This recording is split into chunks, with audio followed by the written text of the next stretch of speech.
Erika, one of the things that people want to make sure that they do in the wintertime is make sure that their car is dry enough that they're not freezing their doors shut. Can you tell us a little bit about how to avoid that? Yes, absolutely.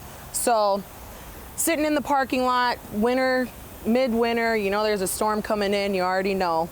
Still get your car washed. And here's how you can prevent, if you're sitting in a parking lot during your work day, just wipe these areas down and it should resolve any freezing of any of that stuff. So first spot I'm gonna do on all my doors, or whatever door you don't want frozen, I'm just gonna do real quick right here, basically right where your door is gonna connect to the inside. Then a quick swipe, and then you're just gonna do this area the same way.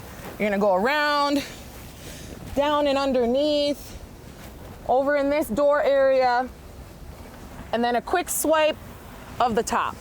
And just do that to every door, the back, the hatchback area. I would just do that to every door real quick.